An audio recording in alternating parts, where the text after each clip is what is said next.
रेवत के पुत्र कुकुदमी, ये भी यदुवंशी थे। रेवत के पुत्र कुकुदमी, कुकुदमी की पुत्री रेवती, रेवती का विवाह ये सतयुग में जन्म लिया था। तो रेवती का विवाह ब्रह्मा जी के कहने पर बलराम जी के साथ हो गया। इसके बाद भगवान श्री कृष्ण के विवाह की चर्चा। भगवान श्री कृष्ण साक्षात श्रीमन नारायण है। जब नारायण इस धरती पे आते हैं तो माँ लक्ष्मी भी आएगी उनकी लीलाओं में सहयोग करने के लिए। लेकिन अब की बार क्योंकि कृष्ण पूर्ण अवतार है, अब की बार केवल महालक्ष्मी ही इनकी अर्धांगिनी बनने के लिए नहीं, बल्कि भगवती पृथ्वी देवी भी अर्धांगिनी बनने के लिए कामना करने लगी। यही पृथ्वी देवी महाराज सत्यजित के यहाँ उनकी पुत्री सत्यभामा के रूप में जन्म लेती हैं। इतना ही नहीं, भगवती गंगा जी भगवान श्री कृष्ण को पति के रूप में प्राप्त करने की कामना करने लगी। उनकी इच्छा भगवान ने पूर्ण की।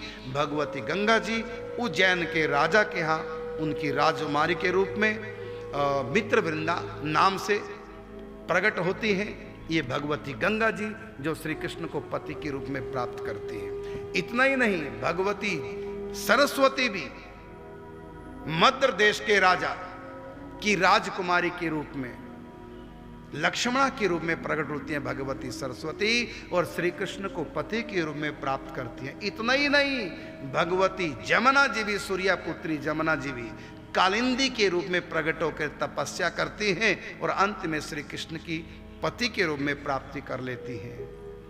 इतना ही नहीं, अग्नि देवता की पत्नी स्वाहा देवी जो दुर्गा जी के 16वें अंश से प्रकट हुई, देवी भागवत में इनकी विशुद्ध चर्चा आई है। तो वो भगवती भगवान श्री कृष्ण के लिए तपस्या करती हैं, अग्नि की पत्नी। तो वही जामवंत के यहाँ जाम्बवती के रूप में प्रकट होती हैं। भगवती दुर्गा के 16वें अंश से स्वाहा देवी प्रकट, और स्वाहा देवी फिर जामवंत की कन्या बनकर के अंत में श्री कृष्ण को पति के रूप में प्राप्त कर लेती। ऐसी भगवान की एक पत्नी संतर्दन की बहन कैकेयी नरेश अर्थात जिसको कश्मीर कहते हैं, वहां की राजकुमारी भद्रा इनका नाम, ये भी श्री कृष्ण को पति के रूप में प्राप्त कर लेती हैं।